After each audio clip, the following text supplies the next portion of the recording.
시청자 여러분 안녕하십니까. 9월 1일 이슈 이창을 시작하도록 하겠습니다. 벌써 9월입니다.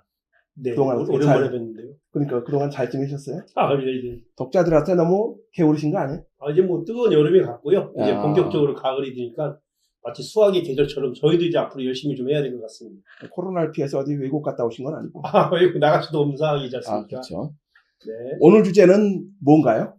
예, 오늘 주제는 뭐 아시다시피 요즘 최근 성남 지역에서 가장 뜨겁게 지금 타오르고 있는 거 핫한 이슈. 그렇죠.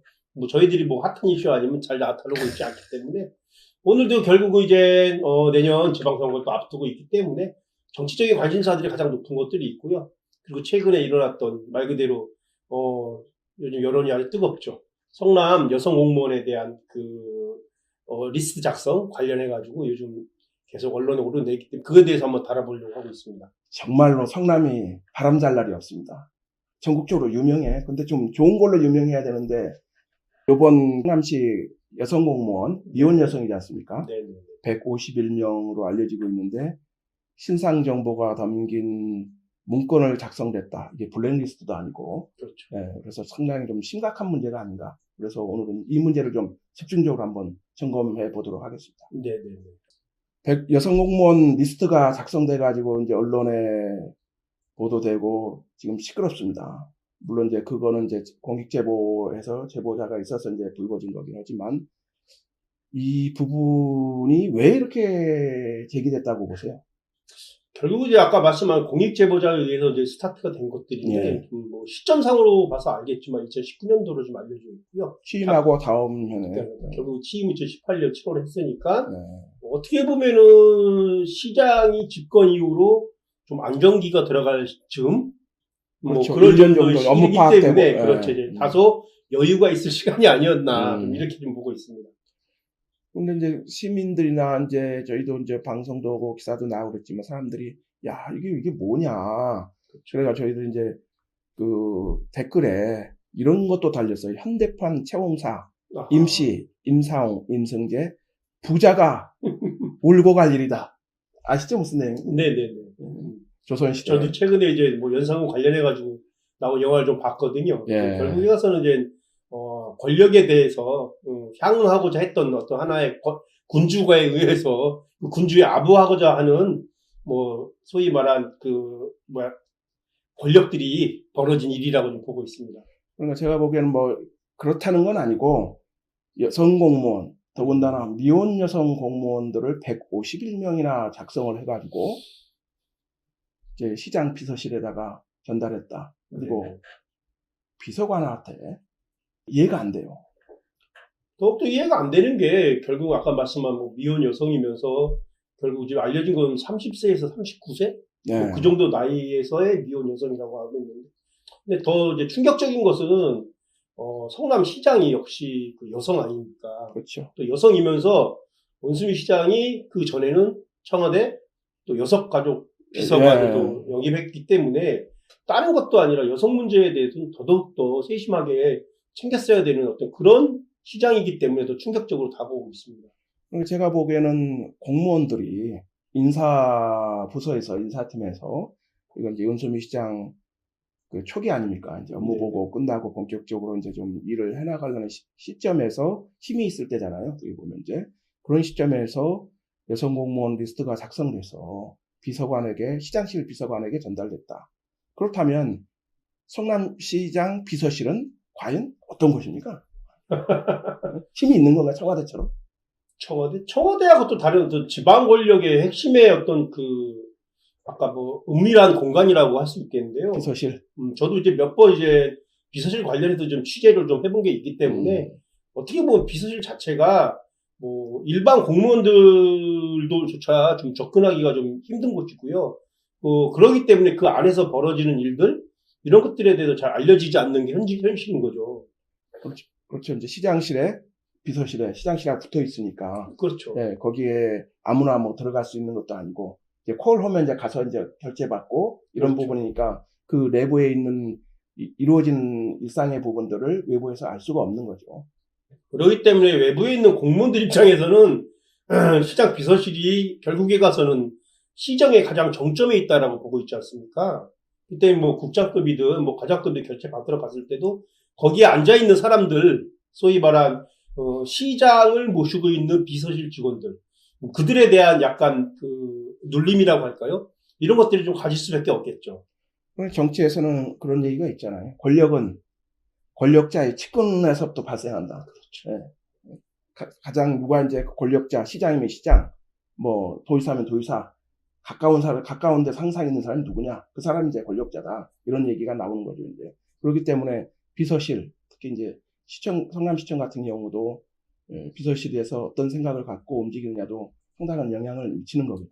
상당한 영향 정도가 아니라 어떻게 보면 시정이든 정책이든 뭐 알다시피 결재판 맨 위에요.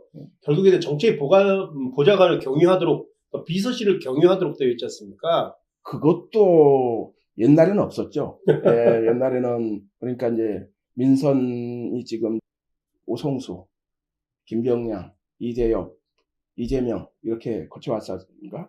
그전 이재명 시장 전임 시장 때는 다 실제 공식 라인에는 실과장들의 결제 라인만 들어갔는데 이재명 시장 할 때 이상한 코너가 하나가 생기는데 비서실장인가 뭐 비서실장 말고 또 하나가 더 있지 않습니까? 그걸 경유해서 거기 안 되면 통과가 안 되는 이건 있을 수가 없는 부시장이 결제가 안 되면 모르겠지만 거기를 통과가 안 되면 안 된다. 이건 공식적 그 비공식적 결제 라인은 아니지만 공식적 라인에 넣어가지고 그렇죠. 뭔가 내부 검열을 한 게 아니냐 이제. 아주 내부 검열 정도가 아니라 전반적으로 시장 다 자기가 보겠다는 어떤 그런 거에 일환이었죠. 이재명 시장 때 그 8년 동안 그렇게 해왔죠. 그렇죠. 지금도 또 그렇게 이루어지는 그대로 답습되고 있는 것도 맞고요. 잘못된 관행은 타파돼야 되는데 왜냐하면 우리식으로 어공과 늘공 있지 않습니까? 이제 어공들이 행정을 뭘 알겠습니까? 그렇지 않습니까? 어공이라는 것은 비서실에 들어가면 시장을 보좌해서 시장이 민선시장을 잘할 수 있도록 정책적인 자문하고 이런 부분을 해야지 그들이 행정에 관여하게 되면 행정이 문제가 생기는 거죠. 그렇지 않습니까? 실질적으로 어공의 그 비중이 가장 커진 게 바로 이재명 시장 때 아닙니까? 이재명 시장 때도 어마어마했죠. 비서실 자체가 규모가요. 14명이나 있었다고 해가지고 한번 시의회에서 나온 적이 있듯이 비서실 규모가 일선 동에서는 인력이 없어가지고 그렇죠. 뭐 난리인데 시의회에서도 난리가 났어요. 결국에는 이재명 시장 당시에는 시장실이 상당히 비대화지면서 결국에 거기서 이제 모든 것들을 이제 핸들링하는 어떤 그런 역할들을 담당했었죠. 비서실이 살아있는 권력. 그렇죠.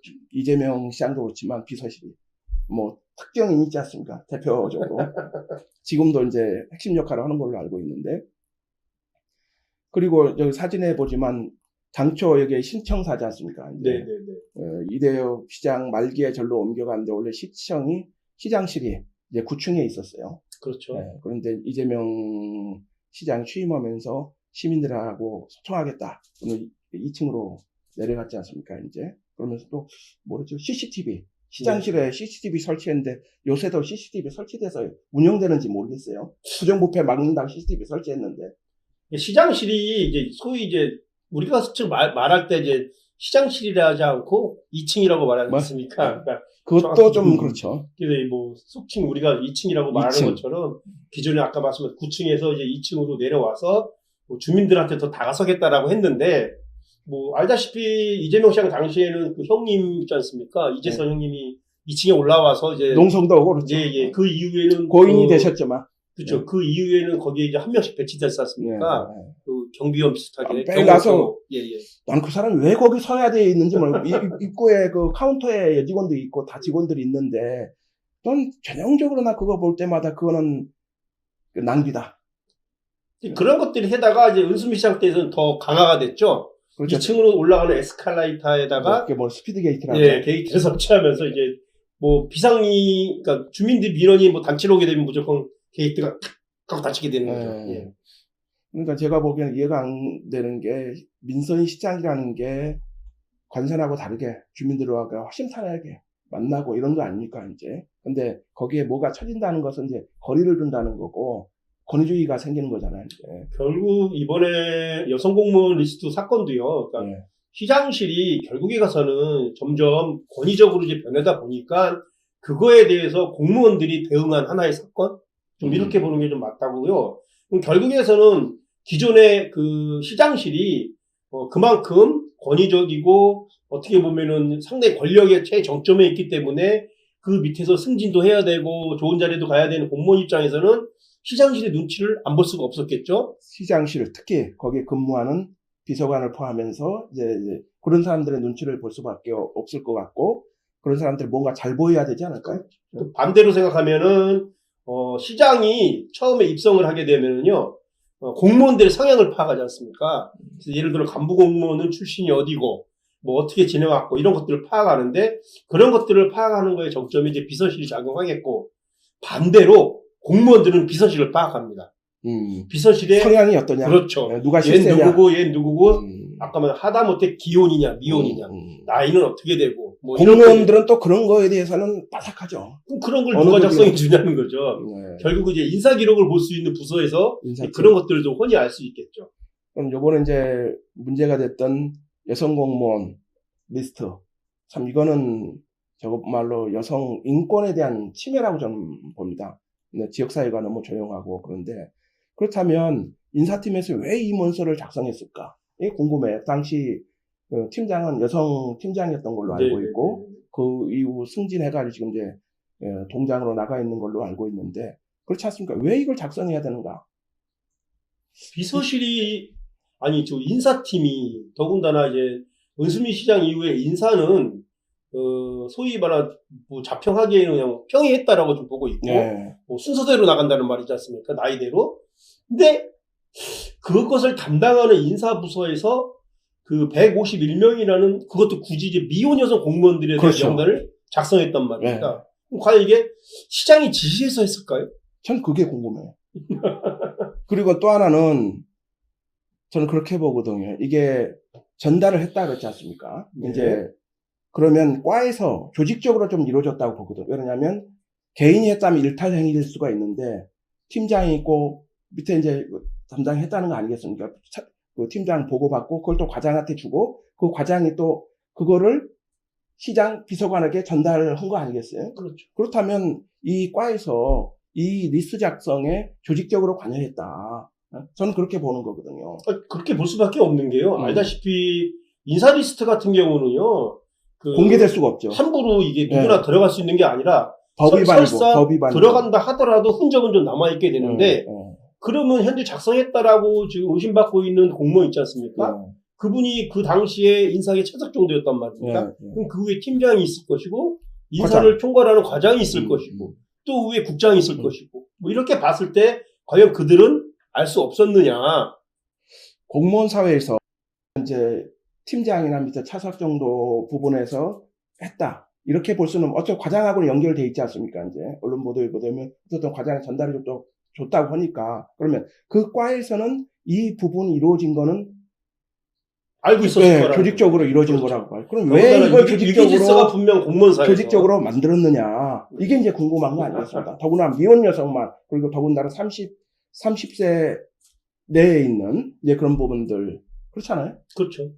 그래서 한간에는 이제 그런 얘기도 하는 사람도 있어요. 이제 저희가 이제 나가니까 그거는 뭐 시장님한테 뭐 여성 공무원을 추천하기 위해서 이렇게 한 거 아니겠냐. 그럼 이제 거꾸로 그러면 시장이 그런 부분은 이제 비서실에 이제 나름대로 능력 있는 여성 공무원을 인사 요청을 해서 발령을 해서 일을 시킬 수는 있는 거죠. 이제 거의 시장 권한이니까. 그렇다면 직접 행정국장도 있고 과장도 있고 얘기하면 추천해서 오면 시장이 보고 하면 되는 거 아니에요? 간단합니다. 만약 시장이 그걸 요구했다라 그러면 그게 어딘가에 남아 있겠죠. 그렇죠. 그럼 시는 그거를 제시했어야죠. 아까 말씀한 대로 여성 시장이기 때문에 뭐 여성 공무원에 대한 뭐 시책을 하기 위해서 했다라고 했을 때 분명히 지시사항이 있을 것입니다. 그거 내밀면 되는 것들인데 그거에 따라서 절차가 됐다는 게 맞는 건데 반대로 그렇지 않았을 경우에는 분명히 이거는 공개적인 업무적으로 사용되지 않기 위해서 작성된 것이 분명하다고 불법적인 그 공무가 이루어진 것이다. 내가 보기에는 그렇게 볼 수 없잖아요. 그리고 이게 한 달 넘게 작성됐고 미혼 여성 그리고 또 시장실 미혼 남성한테 이제 비서관에게 전달된 거 아닙니까? 그럼 현재는 공익제보한 그분이 그쪽의 주장은 그렇게 그 비서관이 그 당시 거기 근무했었고 그분한테 그게 전달됐다라고 했고 그렇게 최근에 주장하고 그분이 공익제보해서 그 명단을 공개했죠. 제출한 것들이고. 그렇다면 시라는 것은 그 공직사회라는 것은 어떤 시스템 그런 부분에서 움직이는 거잖아요. 근데 이게 그렇다면 이번 부분이 처음이었느냐 이게 궁금하거든요. 그렇죠. 예. 이거는 뭐 아시지만 저희도 그 취재를 일상적으로 공무원 사회를 하지 않습니까? 공무원들은 어떤 사례가 없으면 무조건 안 해주려고 그래요. 그렇죠. 예? 보신주의하고 자기 승진에 해가 될까봐. 그런데 이건 분명히 개인정보법 위반이고, 예? 있을 수가 없는 행위가 이렇게 이루어진 거는 뭔가 앞서서 이렇게 과감하게 할 수 있었던 거는 그에 앞서서 뭔가 전에 앞서서 뭔가 사례가 있었던 거 아니냐. 처음에 아까 얘기한 것처럼 그 민선 들어와서 시장실에 상당히 이제 권위적으로 바뀌었다고 했지 않습니까? 권위적으로. 시장실에서 아까 정책뿐만 아니라 인사까지도 좌지우지하게 되다 보니까 뭐 알다시피 뭐 이대엽 시장 때 인사청탁 관련해가지고 뭐 금품수수 관련해가지고 공무원이 여러 옷 벗은 사람이 있듯이 결국에 가서는 이제 비서실 안에서 벌어지는 일들 뭐 이런 것들 때문에 공무원들 입장에서는 거기에다가 잘 보여야 되는데 뭘로 잘 보일까? 늘 그게 이제 궁금하지 않습니까? 정책으로 잘 보이려고 하는 거는 훌륭한 거죠, 시민들을 위해서. 근데 이걸 여성 리스트를 작성을 해가지고 또 바치면서 그렇다는 거 아니겠어요? 이제 여기서 그렇죠. 마음에 드시는 걸 골라보라고. 앞서 말씀드렸 좀 채용사도 아니고 이게. 뭐 그렇지는 않았겠지만 저희가 뭐 합리적으로 그렇게 생각할 수밖에 없는 거 아니겠어요, 이게. 아까 먼저 말씀드린 거는 결국에는 비서실에 대한 학습 효과다. 앞선 비서실은. 그렇죠. 왜냐하면 이전에 이제 이재명 시장뿐만 아니라 계속 거쳐오면서 비서실에 대한 아까 이런 것들이기 때문에 이미 공무원들은 거기에 학습 효과가 있지 않습니까? 그러니까 비서실에 잘 보이면 승진이든 뭐가 인사 혜택이 있겠구나라는 것들이 있기 때문에 결국은 그 비서실이 강력해진 것은 누구 탓이겠습니까? 시장 탓 아닙니까? 그러니까 시장이 그 비서실에 대한 묵인해준 거죠. 권한을 주다 보니까 암묵적으로 예를 들어 저 같은 경우도 옛날에 누굴 그러니까 시장을 만났을 때 그 시장이 하는 말이 왜 자꾸만 나를 만나려고 하느냐. 나랑 똑같다. 그를 만나라. 뭐 이렇게 한 말 사례도 있지 않습니까? 그렇죠. 그렇죠. 그 시장 그렇게 얘기했죠. 그리고 일례로 한번 사진 있을 것 같은데 그 2011년도에 12월 20일 날 그 이덕수 의원이 저기 나오는 영상도 있습니다. 하여튼 압권입니다. 그렇죠. 압권. 5분 발언할 때 그때 그 철거민 관련해가지고 시장이 약간 밀치고 당기고 하는 몸싸움 있었으니까 그것들에 대해서 이제 이덕수 의원이 이제 의문을 제기하지 않습니까? 그것 때문에 이제 본회의장이 이제 아수라장이었는데 저 서진에서 본 것처럼 시장 옆에 두 사람이 있죠. 그때 당시에 비서실장하고 수행하던 분인데 저런 분들이 본회의장에 들어오면 안 됩니다. 유명한 분이죠. 그러니까 본회의장이라는 거 진짜 그렇죠. 의원들만에 들어올 수 있는 거고 본회의장 출석을 요구서를 갖고 와야 들어올 수 있는 겁니다. 만일 이 상황이 국회에서 국회의원들이 국회에 질문하는데 이래서 대통령이다. 그렇게 나와 저렇게 하면 어떤 상황이 벌어졌어요? 정말 뭐 국회까지 비교 안 해도 저거 자체가요. 그러니까 의회에 대한 예의가 없는 것들이고 예의가 없는 건 무시고 뭐 그 당시 뭐 지금 녹화된 뭐가 없었지만 오히려 시장은 말하는 게 뭐라고 하진 않겠는데 그 옆에 이제 수행하던 사람들까지 소리 지르고 하는 것들이 방송에 들어와 보면 그냥 녹화 있습니다. 막 원음이 있으니까 한번 궁금하시면 저 방송 보시면 그러니까 저 자체가 어떻게 보면 하나의 그러니까 시장실, 그러니까 시장이 시장 권력에 시장실에 대한 어떤 하나의 단편적인 것들이 있고요. 압권으로. 그렇죠. 또 하나 예가 있는데 이제 여긴 없지만 그 혹시 시장 비서실 한우 꽃등심 49만 원 사건이라고 아십니까? 판공비 관련해서. 그렇죠. 49만 9천 원. 49만. 비서실에서 이제 49만 9천 원을 먹는데 그 당시 이제는 2016년도에 있었던 일이거든요. 꽃등심을 이제 49만 원 9천 원치 먹었는데 왜 49만 9천 원이겠는가? 50만 원 맞추려는 거 아니죠? 아니 이제 50만 원 되면 안 되니까 그렇겠죠. 그러니까 50만 원이 되게 되면 이게 누구랑 갔는지까지도 공개해야 되니까 비서실은 그냥 단순하게 언론이 간다며야 뭐 이런 식으로 처리할 정도의 어떤 그 막강한 힘들 이런 것들 가졌던 게 이제 어떻게 뭐 쭉 내려왔던 하나의 그 관례처럼 된 것들이죠. 제가 봐서는 민선 자치가 되면서 나름대로 지역사회 긍정적인 면도 있지만 저는 상당히 지역사회가 쫙 갈라져 버렸다. 이게 최근에 와서는 더군다나 공직사회는 더 심각한 문제가 지금 발생하고 있고 그렇다면 이 사건도 이런 연장선상에서 발생한 어떻게 보면 지방자치출 그 성남판 적폐의 하나의 그 기형적 그 도출 행동이 아니냐 뭐 이런 생각이 좀 들어요. 왜냐하면 이제 공무원들은 승진하기 위해서 줄 서야 되고 그렇죠. 그리고 이제 돈도 또 바쳤습니다. 이제 거기다가 더 센 게 뭐가 있는 거 아닌가. 이번 그래서 밖에서는 이제 그렇게 정말로 그 여성 공무원들한테는 미안한 얘기지만 그렇게 합리적으로 의심을 할 수밖에 없는 그 리스트 작성에 대해서 그래서 이거는 정말로 지역사회에서 그 원천적으로 이게 지금 규명이 돼야 되지 않을까. 지역사회뿐만 아니라 이제 결국은 시장을 감시해야 될 것이 어딥니까? 시의회인데 오히려죠. 시의회 반응이 생각보다 좀 세게 나올 줄 알았는데 그렇더라고요. 어떻게 보면 여성 의원들은 분명히 이제 입장을 발표했고요. 그렇게 했고 또 야당 의원들도 입장을 발표했고요. 그리고 엊그저께 이제 시의회 폐회할 때 의장은 뭐 간단했어요. 그냥 뭐 엄정하고 철저한 수사 납득할 만한 징계를 해라라고 하는 것들이죠. 요거 이 정도 갖고 이게 될 사안입니까? 제가 봐서는 이 문제는 아마 전국적으로도 이런 사례가 없고 성남시 의회에서도 미혼 여성 공무원 리스트를 작성한 이 배경에 대해 밝히기 위해서는 시의회가 여야를 떠나서 이거는 특위를 만들어서 이게 정말 해야 된다고. 근데 전혀 뭐 그 부분을 안 해요. 이 자체가 여당도 이번 리스트 작성에 대해서 보호해주기도 애매하잖아요. 아, 그건 보호할 그렇죠. 수가 없죠, 이거는. 여성 문제에다가 개인 신상 문제까지 네. 들어있기 때문에 그리고 또 야당 입장에는 아까 뭐 좋은 소재이기 때문에 내가 봤을 때 이건 그 역대 처음 우리 여야가 합의하에 뭐 특별위원회 구성을 해도 아무런 문제가 없을 정도의 이제 중차대한 것 때문에 이제 당연히 의회가 여기까지 좀 나올 줄 알았거든요. 그래서 의회 이번에 개회 초기 때 이 문제가 좀 터졌기 때문에 그렇죠. 긴급하게 뭔가 좀 구성돼서 신속하게 좀 의회가 좀 얼마 남지 않았습니까? 내년. 그래서 이런 문제들을 좀 시민들의 한 점의 의심 없도록 좀 풀 수 나간 어떤 것들을 좀 기대하고 있었는데 그 점이 좀 아쉽습니다. 야당인 국민의힘도 뭐 움직임이 없다 끝날 때쯤 이거 뭐 논평같이 하나 내고 그냥 내가 보니 내용이 없어요 이제. 그래서 야 이거 의회가 이러면 안 된다 이제 그런 문제가 하나 있고 그래서 의회가 정말로 이 문제에 대해서 심각성을 갖고 보다 다른 차원의 발상을 좀 해야 되는 게 아닌가.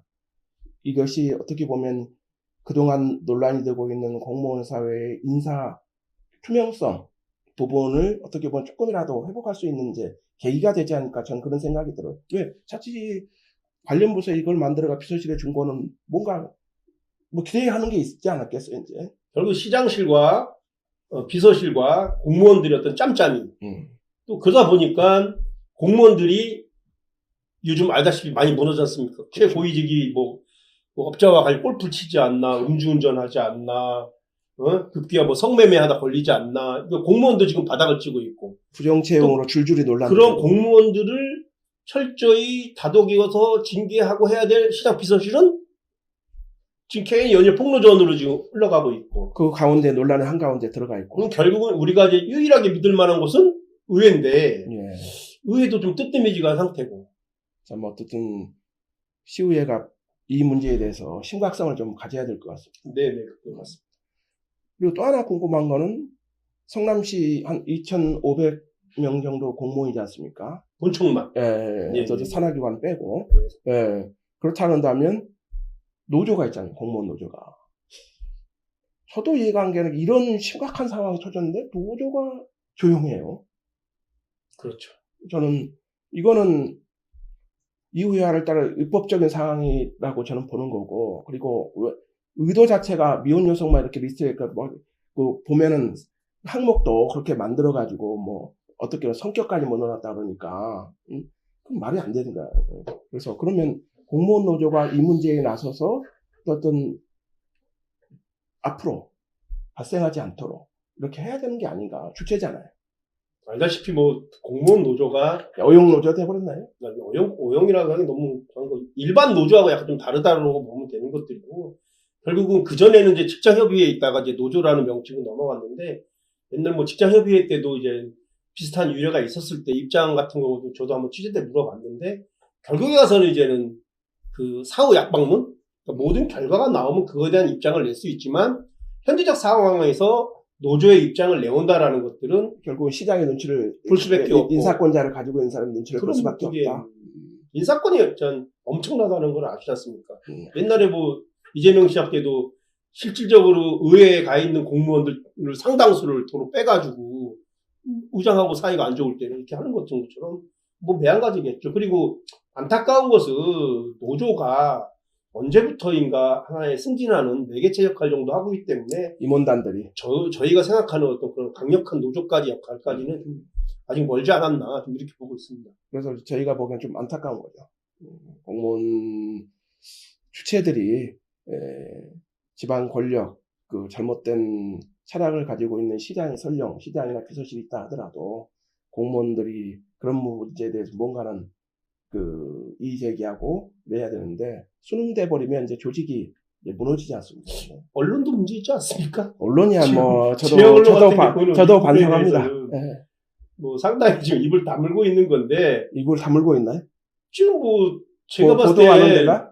지역 언론에서 지금 움직이고 있는 건 그렇게 많이 보고 있지 않고 뭐 보도 자료에 대해서는 뭐 내는 것 같은데 뭐 저도 뭐 황당하지만 시에서 해명자료 받아봤기 때문에 뭐 시는 이제 언론 보도된 것만 상대하는 어떤 그런 형태이기 때문에 이럴 때 좀 언론들이 적극적으로 나서줘가지고 이런 것들을 좀 촉구하는 것들이 좀 사뭇 아쉽습니다. 그러니까 이런 부분도 이제 방송도 그런 거죠. 이제 지역사회가 이 문제를 새로운 각도로 좀 바라봐야 된다. 그리고 이제 또 하나는 공무원 사회에서 저도 뭐 이제 듣는 얘기가 있지 않습니까? 물론 그건 이제 증거가 없기 때문에 제가 여기서 얘기할 수는 없습니다만 개인적으로 만나면 얘기할 수 있겠지만 박근혜 정부 때 최순실 그래가지고 국정농단이 돼가지고 박근혜 대통령이 물러나는 그리고 구속되는 사태가 발생하지 않았습니까? 불행한 그렇죠. 일이었는데 성남판 최순실이 있다 이런 얘기가 있어요. 이제 그래서 이런 그 보이지 않는 손들이 작동되면서 이번에 여성 공무원 리스트도 그런 연장선상에 있는 거 아니냐. 이제 그런 얘기들이 있어요. 비근한 예가 지금 가장 황당한 사건이 은 시장 취임 초기에 그 산업진흥재단 근무하는 여성 직원이 과감하게 비서실로 정보 발령을 해가지고 거기 떡하니 앉아있는 거 보고 겸직을 해가지고 이제 그렇죠. 이제 그런 또 황당한 사건들 아까 말씀한 것처럼 그게 뭐 배후에 최순실이 있지 않으면은 어떻게 산하기관에 근무하는 직원이 비서실로 파견 올 수 있을 정도라면은 제가 봤을 땐 그게 그냥 시장의 단순한 필요에 의해서 불렀던 것인지 아니면 아까 말씀하신 것처럼 진짜 말 그대로 최순실이라는 사람이 은 시장을 갖고 꼭두가시처럼 쏘면서 지금 소위 시장을 중단하고 있는 건지 뭐 이런 것들이 저도 되게 궁금하겠습니다. 뭐 그렇게 되지 않기를 저희도 이제 기대해야죠. 이제 그런 얘기도 이제 나오는 얘기인데 모든 거는 그 근거가 있으니까 이제 그 얘기가 나오는 거 아니겠어요? 그렇죠. 그래서 참 이번 사건을 보면서 이러저런 얘기들이 계속 나오는데 결국은 이 부분에 대해서도 은 시장이 좀 솔직한 사과 이런 것들이 있어야 되는데 또 그렇지도 않은 것 같아요. 답답합니다. 얼마 전에 어떻게 보면 이 문제에 대해서는 대시민 사과를 공식적으로 해야 되는 거거든요. 물론 수사 보고 할지 모르겠습니다만 어떻게 생각해요? 공식 사과는 은수미 시장이 아니고 성남시가 하더라고요. 그럴 때 이제 성남시고요. 야, 그런가요? 왜 성남시가 해야 되는? 본인은 유튜브 방송에 해가지고 최근에 이런 사건에 대해서 소위 우스갯소리까지 섞어가면서 방송하는 거 보고 뭐 저희들이 아무리 털어봐야 증거 안 나왔지 않냐 뭐 이런 식으로 이제 약간 비아냥 섞인 말들을 하는 거 보고 아 저분이 성남시장이 맞는가 과연 그분의 여성시장이잖아요. 그렇죠. 시민은 있는 것인가 여성의 인권이 있는 것인가 라는 것들이 상당히 좀 의구심스럽고요. 그러니까 이후에 솔직히 이제 임기도 얼마 안 남기 때문에 뭐 기대라든지 반전을 꾀하고 싶지는 얘는 아직 뭐 시간이 뭐 얼마 남지 않았기 때문에 다만 이제 기대는 더 이상 사고만 안 쳤습니다. 그러니까 은수미 시장이 초기에 이제 선거법으로 조폭 관련해서 이제 장기간 수사도 받고 뭐 이런 부분도 있었지 않습니까? 이제 그게 마무리가 됐으니까 어떻게 보면 성남시 최초의 여성 시장이니까 세련된 뭔가 이런 부분으로 해서 시정이 좀 잘 굴러가지 않을까 그렇게 생각했는데 임기 한 10개월여 가까이 나온 시점에서 전반적으로 평가들은 주변 다 이게 긍정적이지 않은 것 같아요. 물론 이제 그거는 뭐 개인적 판단이겠습니다만 그래서 이번 사건에 대해서도 은수미 시장이 정말로 최고 수장 아닙니까? 이제. 그렇죠. 네, 공무원의 인사권을 가지고 있기 때문에 정말 의지를 갖고 이 문제에 대한 그 진상을 밝혀서 다시는 이런 잘못된 관행이 나오지 않도록 해야 되지 않을까 그런 생각이 들어요. 진상을 밝혔을 거에 최고 책임자는 누굴까요? 시장이죠. 결국 본인이 져야 되는 근데 거니까. 결국은 본인이 이거를 지시하지 않았다고 저는 생각하거든요. 두 가지예요. 몰랐으면 바보고요. 알았으면 죄인이지 않습니까? 그렇죠. 그럼 어느 걸 딜레마에 빠질 수밖에 없고 어느 걸 선택하겠습니까? 몰랐다고 언제까지 몰랐다고 하냐는 거지. 그러면 시장이 시정을 하면서 사사건건 계속 몰랐으면 어디까지 시장이 알고 있는 건지 반대로 알았으면 그 부분에 대해서 왜 막지 않았고 이런 것들을 왜 냅뒀느냐 뭐 이런 것들에 대한 또 의구심이 드는 것처럼 그런 부분도 양면 본인은 선택할 수 있는 길이 없지 않습니까? 터졌는데 어떡합니까? 그래서 이번 사건을 보면서 지역사회에서 뭐 시민단체나 여성단체 이렇게 해서 좀 최근에 들어서는 이례적으로 좀 몇 군데 좀 나온 것 같아. 이제 논평이나 이런 것들이 옛날에 비해서는. 이번 거는 뭐 저는 이제 시민단체 하는데 시민단체들도 아까 좀 아쉬운 부분들도 있죠. 네, 어떤 부분이 아까 말씀 것처럼 뭐 최근에 시정이라든지 이런 것들에 대해서 충분하게 시민사회단체들이 말을 못하고 있는 게 뭐 최근에 뭐 엊그제 좀 조례가 하나 좀 통과되지 않았습니까? 그냥 잘못하면 이제 시민사회단체들이 자기네들의 어떤 그 공간이라든지 그걸 확보하기 위해서 너무 지금 시정에 끌려가지 않는가 좀 이런 문제점도 좀 있거든요. 저희도 이 시민단체라는 게 중앙도 마찬가지지만 독자적인 자율적인 운영과 공간 이렇게 가야지 행정기관에 의존하게 되면 시민단체가 아니라 그건 관번단체죠. 그렇죠. 저는 솔직히 그렇습니다. 그렇죠. 예, 일정 정도 어떤 사안에 대해서 프로젝트 이런 거는 뭐 받을 수 있다고 봐요. 근데 공간에 들어간다 그러면 그 공간을 가지고 유지한다는 거하고 거기 있는 거하고 엄청난 차이가 있어요. 그럼 눈치를 봐야 되는 거 아니에요? 왜 관변단체들이 시정에 대해서 입을 다물겠습니까? 나중에 그거 저희가 한번 별도로 한번 다뤄보고 싶겠습니다. 네, 저는 그렇게 그런 정책을 만드는 것 자체가 저는 아니라고 봐요. 근데 그걸 원한 게 누굴까요? 편의적으로 저는 개념이 없는 일부 시민단체 간부들이겠죠. 편하게 생각하는 거죠. 이제. 왜냐하면 저도 언론을 하면서 초창기에 그 시민 운동도 하고 그랬지만 시민단체는 회원들이 내는 회비 그리고 자발적인 운동 이래야 시정 권력에 대해서 소신 있게 그렇죠. 할 수 있는 겁니다. 근데 어쨌든 뭐 공간을 지원받고 뭐 이렇게 해가지고 어떤 시민단체 건물을 만든다 이거는 말 그대로 시민 세금을 가지고 비판 세력을 잠재우는 거다. 저는 그렇게 봐요. 똑같아서 언론도 행정광고를 통해서 비판 세력을 잠재우고 시민사회단체도 공간을 통해서 잠재우고 뭐 알다시피도 시의회도 뭐 지금 나오는 것처럼 몇 가지 뭐 특혜든 혜택을 줘서 또 잠재우고 뭐 이렇게 되다 보니까 이제 총괄적으로 좀 어려움이 많이 나오는 것 같아요. 그러니까 지방자치가 제대로 가기 위해서는 국가도 그렇습니다만 가장 중요한 게 언론이 자기 자율성을 갖고 저도 반성합니다. 비판 기능을 갖고 그리고 시민단체가 제대로 역할을 해야 이게 돌아가지 않습니까? 그렇죠. 근데 어쨌든 성남은 이재명 시장 8년을 거치면서 시민단체가 없어져 버렸고 그 많은 시민단체들이 다 어디 갔는지 모르겠어요. 그리고 이제 필요할 때는 시장을 도울 때는 시민단체들이 나와요. 명단이 많이 나와요. 그렇게 하고 또 언론도 안타깝지만 저도 지역 언론에 있지만 저도 반성하고 제 역할을 못하고 있습니다만 그 한도 내에서 최소한 자기 역할을 하려는 노력들을 좀 해야 되는데 이제 광고라는 걸 딱 엮어가지고 그런 길들이기를 하고 있는 이 지방자치 참 안타깝습니다. 그래서 이번 여성공무원 리스트 건도 그런 연장선상의 복합적인 산물이다. 이거는 지역사회뿐만 아니라 우리가 그 건전한 사회로 가기 위해서는 타파돼야 되고 규명돼야 된다. 그래서 이제 경찰이 정말 철저하게 수사. 뭐 성남시가 수사 의뢰했다 그러는데 원래 이런 거 시민단체들이 고발장 들고 수사 의뢰해야 되는 거 아닙니까? 안 그렇습니까? 논평을 해야 될 게 아니고 시민단체들은 정말로 디테일하게 해서 해야 되는데 그건 안 하고 그냥 보도자료 뚝 내고 그냥 촉구한다. 그러면 뭐 누가 합니까? 경찰이 검찰이 옛날처럼 기획 수사하는 것도 아니고 뭔가 들어가야 수사를 할 거 아닙니까? 성남시가 수사를 했다는 뭐 뻔한 거 아니겠어요? 보면.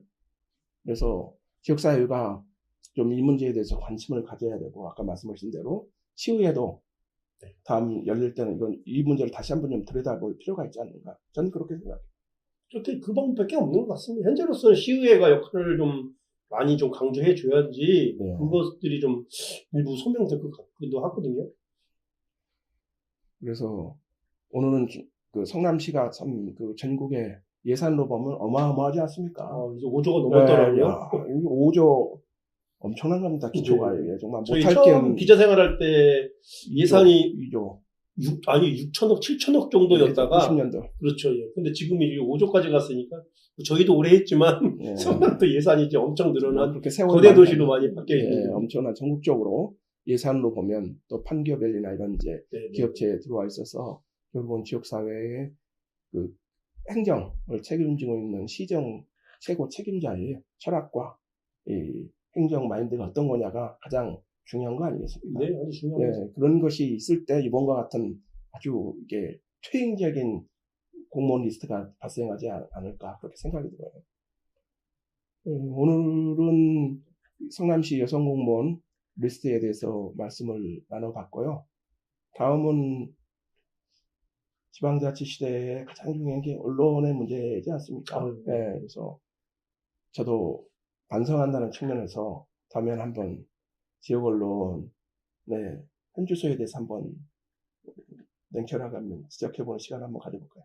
저도 매우 반가운 거고요. 네. 꼭 한번 해봤으면 좋겠습니다. 그래서 다음 방송에서는 정말로 지방화 시대 지역 언론은 정말 어떤 역할을 해야 되는지 그걸 가지고 자유롭게 좀 얘기를 나눠보는 시간을 좀 갖도록 하겠습니다. 한 번 갖고 안 되고요. 왜요? 수차례 좀 해야 될 것 같습니다. 주도해서 한번 합시다. 네, 알겠습니다. 그래서 한번 그 문제를 좀 집중적으로 네. 고해성사하는 입장으로 한번 알겠습니다. 진행을 한번 해보도록 하겠습니다. 시청자 여러분 오늘 장시간 시청해 주셔서 감사드리고요. 오늘 바쁘신데도 나오셔서 고맙습니다. 감사합니다.